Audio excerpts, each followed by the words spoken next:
Bonjour. Vous qui regardez cette courte vidéo, vous regardez une vidéo qui porte sur la temporalité et le design pédagogique.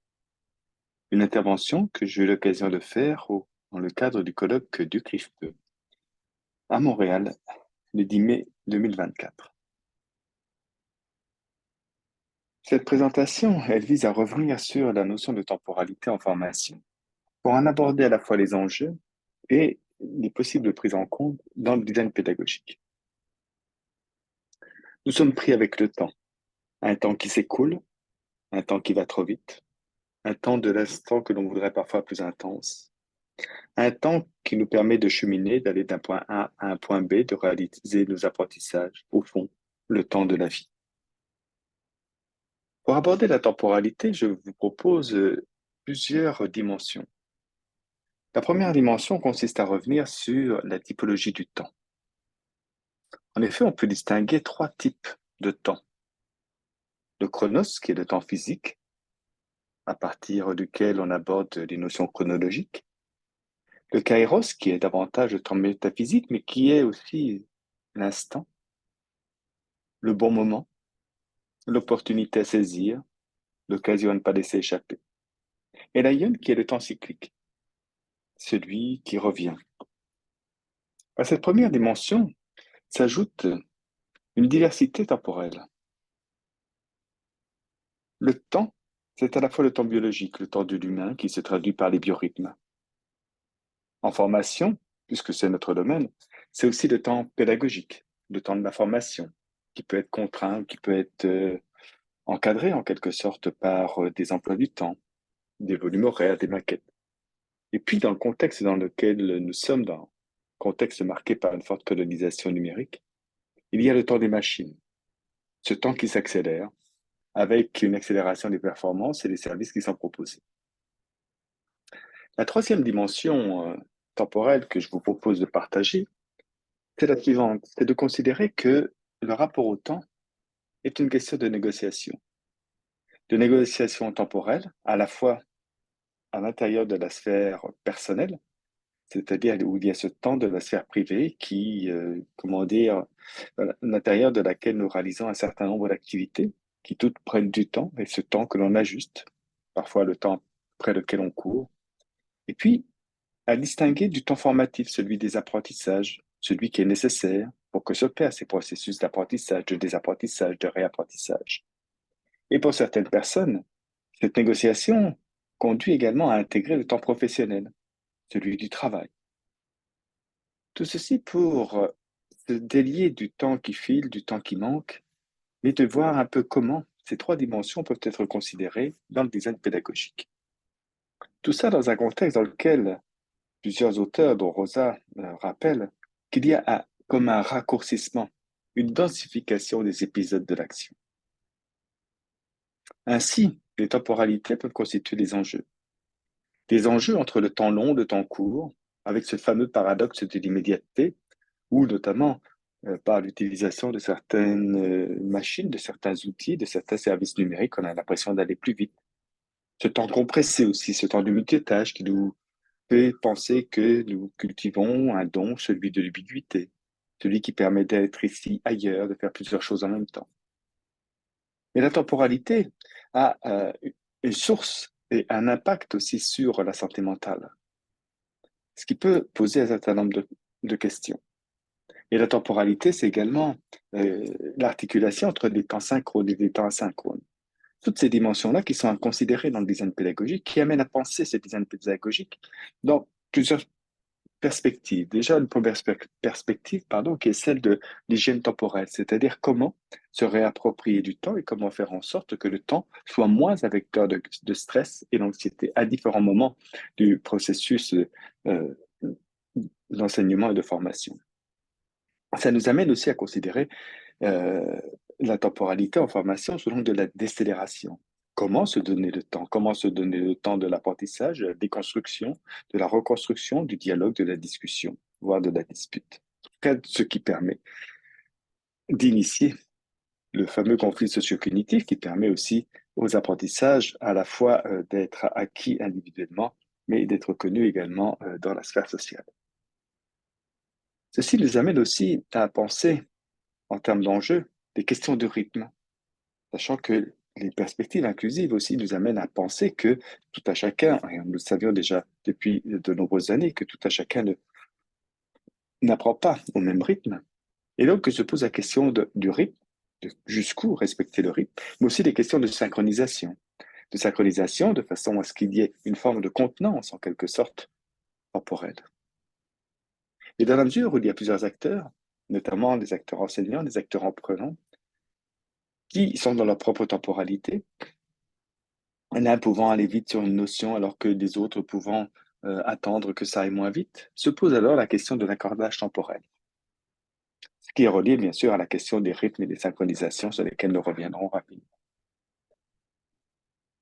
Cette problématique de la temporalité s'exprime également à travers le sentiment d'urgence, de cette pression temporelle, comme je disais il y a quelques instants, qui est source de stress, avec cette crainte de ne pas y arriver, de ne pas pouvoir suivre, de ne pas pouvoir rendre les travaux à temps.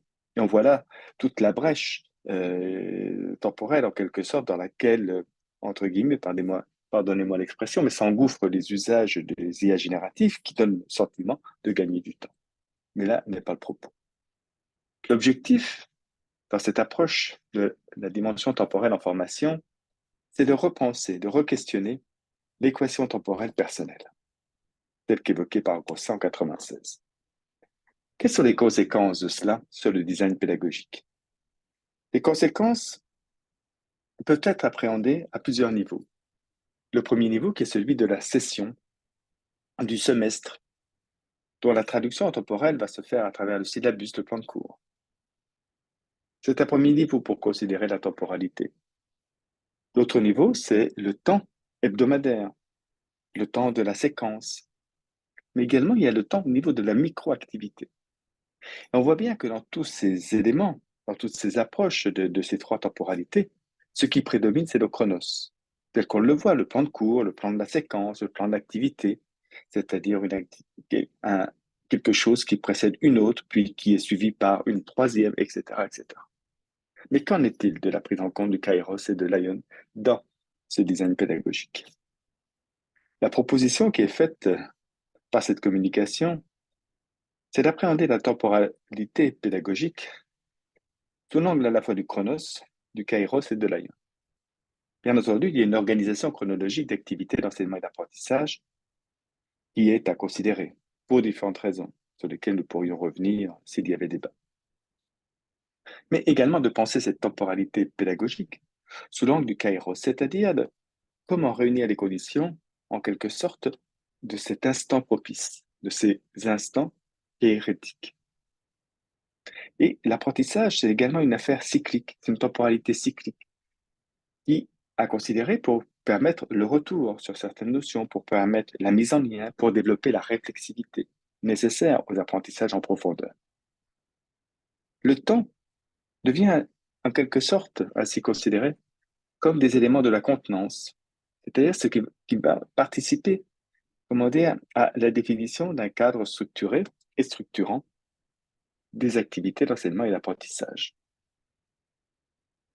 En ce qui concerne le design pédagogique, de cela, on peut décliner plusieurs types de repères.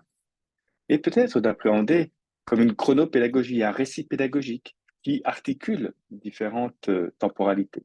Car on sait bien que l'apprentissage repose sur un temps de la découverte, un temps de l'appropriation et un temps de la restitution. Temporalité qui vise l'engagement de l'étudiant, le développement de son agentivité, mais qui suppose aussi qu'il y ait une intentionnalité conjointe qui se construise. Et donc, cela vient interroger, par exemple, le temps consacré à l'édification, à la production d'un sens commun sur les apprentissages qui sont visés, sur la manière dont ces apprentissages vont se dérouler.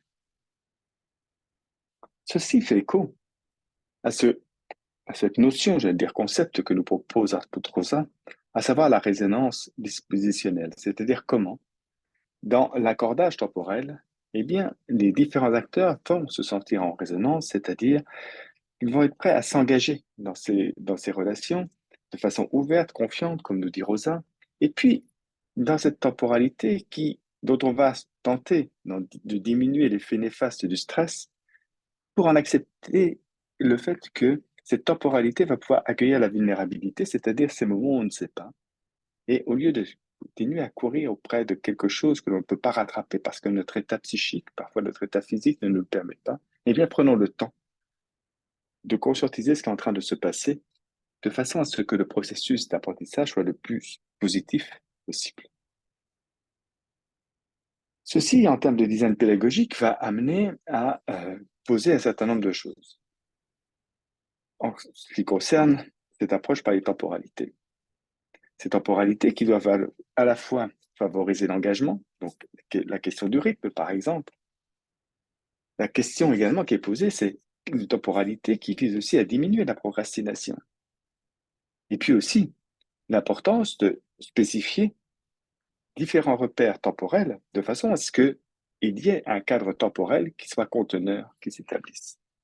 Cela m'amène à proposer comme, en quelque sorte, comme une sémiologie de la représentation temporelle, à la fois en mobilisant des éléments connus qui sont les frises chronologiques, qui permettent d'appréhender la partie chronos du récit pédagogique, mais également une sémiologie qui installe spécifiquement des instants ou qui rend possible différents instants. De la même manière, de penser dans la temporalité et dans le récit pédagogique, la mise en place et la formalisation, l'explicitation de boucles d'apprentissage, mais également d'activités réflexives qui rejoignent la troisième dimension temporelle qui a été évoquée, à savoir l'ailleurs. Tout ça pour que l'étudiante puisse répondre, puisse trouver des éléments de réponse à ces questions, à savoir quand a lieu le cours, quand dois-je rendre les travaux, est-ce que je vais trop vite, est-ce que je consacre suffisamment de temps. Autant de questions que l'étudiant se pose lorsqu'on les interroge et auxquelles parfois il est difficile de trouver des éléments de réponse. Parce que le temps, et c'est implicite, est comme quelque part un impensé du récit pédagogique, alors que le récit pédagogique est avant tout un récit temporel et temporalisé. Alors, concrètement, une manière d'aborder ce design pédagogique, eh bien, peut être de prendre conscience de différentes activités qui sont importantes au-delà de l'apprentissage, de l'évaluation, mais de considérer que euh, un récit pédagogique, c'est aussi des temps de socialisation, des temps d'implication, des temps d'engagement, de régulation, et de concevoir en quelque sorte et d'appréhender ces différentes temporalités par rapport à ces différents attendus. Ces différents attendus, ils sont apprendre, s'évaluer, socialiser et bien entendu appliquer. D'où l'idée, dans la dimension chronologique, non pas d'avoir des récits qui sont en quelque sorte interminables, en tout cas dont on sait qu'ils vont se terminer parce que la session se termine, mais davantage de penser des boucles d'apprentissage qui étaient appelées dans les années antérieures des épisodes didactiques. C'est-à-dire comment penser des boucles dont la temporalité est suffisamment euh, précise, explicite, perceptible par les apprenants et en quelque sorte une temporalité qui convient bien sûr aux apprentissages visés, mais qui convient aussi à la capacité d'engagement des étudiants par rapport aux objectifs visés. Prendre trop de temps parfois pour atteindre des objectifs conduit à une diminution de l'attention et de l'engagement des étudiants et des étudiantes. Alors, on peut ainsi devenir très très concrète à mettre en place ces principes du chronos, du kairos et de l'aion, tels que c'est formulé ici. Euh, J'illustrerai par exemple l'aion pour ne pas prendre trop de temps, notamment lorsque l'on voit l'activité 4. Si vous portez votre regard sur l'activité 4 en colonne et la ligne individu, peut-être ce qui est spécifié dans cette iconographie en quelque sorte, ce sont des temps de réflexivité, des temps que j'appelle dans ce type d'approche d'introspection silencieuse, qui sont ces temps où c'est justement le temps de l'aion qui est au cœur, alors que dans les couleurs qui sont plus les couleurs en quelque sorte vertes, ce sont davantage le temps de chronos qui est présent dans cette présentation, dans cette figuration du propos que je vous partage. Alors bien sûr, on peut mobiliser un certain nombre d'éléments et de représentations, hein, quand j'appelais tout à l'heure une sémiologie de la chronopédagogie, eh bien, de voir un peu comment on peut rendre compte de cette temporalité, une temporalité dans une perspective agentive, c'est-à-dire de permettre aux personnes étudiantes de prendre conscience dès le départ de la manière dont va être rythmée la formation, va s'organiser, va être séquencée de façon à pouvoir se projeter. De pouvoir se projeter de façon à vivre le mieux possible, en quelque sorte, le temps disponible pour les différentes activités d'enseignement et d'apprentissage qui sont proposées. À côté de cela, il est possible aussi, comment dire, de spécifier de manière plus fine les éléments temporels. Par exemple, lorsque on revient sur la boucle d'apprentissage, par exemple dans cet exemple de cours, la boucle d'apprentissage, ce sont les cours sur 15 semaines, l'équivalent de 135 heures d'activité étudiant, mais il y a 54 heures qui sont consacrées à une boucle d'apprentissage. Et pour chaque activité qu'ils ont proposée, eh bien, on va pouvoir aussi avoir des indications temporelles, certes chronologiques, mais la maîtrise, l'hypothèse, c'est que la perception du temps nécessaire, en tout cas conseillée pour la réalisation des activités, eh bien, peut également participer à la libération du temps pour le kairos et l'ion. Et ainsi, dans les designs pédagogiques, on peut mettre en place un certain nombre d'indicateurs qui vont renseigner l'étudiant et l'étudiante sur cette dimension temporelle du design pédagogique, jusqu'à un niveau de détail qui peut être le niveau de détail de l'activité. Ici, c'est un cours qui porte sur le développement d'une recherche au doctorat. Il y a quelques instants, je parlais du rythme et de la synchronisation. Je terminerai par ces éléments-là en rappelant l'importance de ces synchroniseurs kairétiques, c'est-à-dire de ces synchroniseurs dans l'instant qui vont permettre de rythmer et à chacun de trouver son rythme, de, comment dire, d'adapter son rythme à soi-même, mais également au collectif. Et de travailler sur cette notion de rythme, c'est-à-dire de moments et de boucles d'apprentissage qui vont être rythmées par différents types d'activités et ces temps qui vont se succéder, mais qui vont constituer un tout, bien entendu, mais qui vont participer à la cohérence du tout. Ces synchroniseurs, par exemple, qui vont participer de l'équation temporelle. Des synchroniseurs, ça peut être des rencontres, bien entendu, qui sont, comment dire, organisées à des moments donnés. Ça peut être également des productions qui permettent de voir où l'on en est dans un apprentissage et donc de pouvoir réguler ensuite son temps, le temps consacré à ses activités d'apprentissage et de formation, etc., etc. L'objectif, c'est d'avoir ces éléments-là en tête au moment du design pédagogique pour penser également qu'il y a un ajustement temporel dans le cours d'action, c'est-à-dire dans le déroulement de la formation pendant une durée déterminée et que ces ajustements temporels bien, supposent également qu'il y ait des discussions, des mises à plat, des états en quelque sorte de vécu temporel des différentes activités qui sont proposées. Non, ça va amener aussi à réinstaller, comment dire, un certain nombre de rites aussi, de façon à favoriser l'engagement.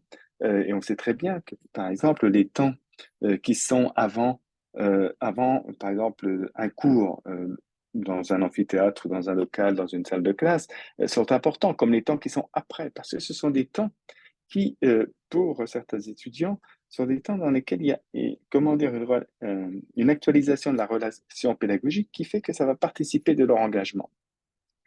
Bien entendu, cette temporalité-là, elle peut être synchrone, tout comme elle peut être aussi asynchrone.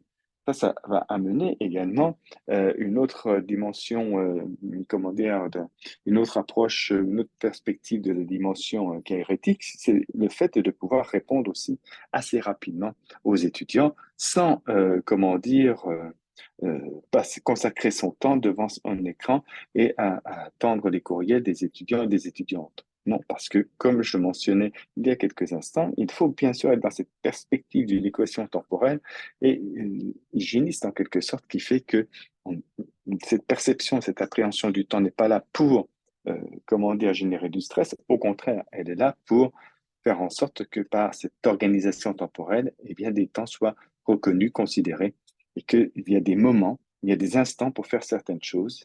Et si elles ne sont pas faites à ces instants-là, il faudra attendre un autre instant propice pour les réaliser. L'objectif de tout cela, c'est d'intégrer la notion de rythme à l'alignement pédagogique et de bien penser à certains moments dans le processus d'apprentissage qui sont importants, dans lesquels il y a une attention temporelle très particulière. Par exemple, en début de session, une attention temporelle particulière à avoir, c'est ben, l'installation du rythme des activités des apprentissages pour éviter des procrastinations précoces qui feraient que les étudiants ne s'encadrent pas suffisamment tôt dans le processus de formation, mais se trouvent très rapidement en difficulté. Également, on sait très bien qu'en fonction des activités, de la nature des activités qui sont planifiées, il y a des besoins d'échange, il y a des besoins, des instants singuliers qui sont à mettre en place. Et par exemple, ça amène à dire ben, comment je vais rythmer ma coprésence, par exemple, en fonction du type des activités. Peut-être faut-il que je n'oublie pas de mettre en place des temps avant, par exemple, la production de travaux. De la même manière, lorsqu'il y a une reprise d'activité après un temps de pause, que ce soit semaine de lecture, que ce soit vacances, etc., comment redonner le rythme? Et puis, c'est très bien aussi que au fur et à mesure de la session, au fur et à mesure de l'avancée dans les apprentissages, il y a certains types d'évaluations qui arrivent. Et là, on voit bien qu'il y a également une temporalité singulière à installer de façon à pouvoir soutenir en quelque sorte les étudiants dans leur dynamique, dans temporalité. Peut-être parfois, je veux dire, dans des perspectives où, comment dire, il est possible d'avoir des emplois du temps qui soient flexibles. Il va de peut-être d'avoir des temporalités plus concentrées à certains moments de la session, voire vers la fin de la session, de façon à s'assurer que toutes les conditions sont réunies pour que les étudiants puissent exprimer au mieux leur potentiel qui sera apprécié à travers les évaluations finales, notamment. En conclusion, je dirais que l'idée, c'est pas de se soumettre au temps machinique de cette accélération permanente, euh, ni même de faire l'éloge d'une lenteur qui serait, comment dire, à la fois pénalisante, qui serait ennuyeuse, qui serait désengageante, mais plutôt de revenir à une éloge du rythme. C'est-à-dire de trouver le rythme qui convient en considérant à la fois le domaine, bien entendu, en considérant à la fois les nécessaires négociations temporelles avec lesquels doivent vivre les étudiants et les étudiantes, selon, par exemple, si ce sont des étudiants qui sont en situation d'effectuer, comment dire, un certain nombre d'heures hebdomadaires pour un emploi, on sait très bien que ça va venir pénaliser leur engagement. Donc, tous ces éléments-là sont à prendre en compte. Et l'idée, c'est pas de dire euh, euh, que ça aille trop lentement, ni même que ça doit aller trop vite, mais l'important, c'est vraiment de travailler à la mise en rythme de ce récit pédagogique de façon à pouvoir initier, maintenir et soutenir tout au long de la formation, en quelque sorte, l'engagement des étudiants et des étudiantes. Je vous remercie pour votre attention et lorsque vous regarderez cette vidéo, peut-être serait-ce avant octobre 2024, euh, période à laquelle nous allons organiser un colloque à Québec sur la notion de présence et relations éducatives. Je vous remercie beaucoup pour votre attention. N'hésitez pas à m'écrire si vous voulez aller plus loin dans les échanges et je partagerai avec plaisir des idées, des réflexions, des travaux sur cette question de la temporalité en contexte de formation pour enrichir en quelque sorte la qualité de l'expérience d'enseignement et d'apprentissage. Merci beaucoup.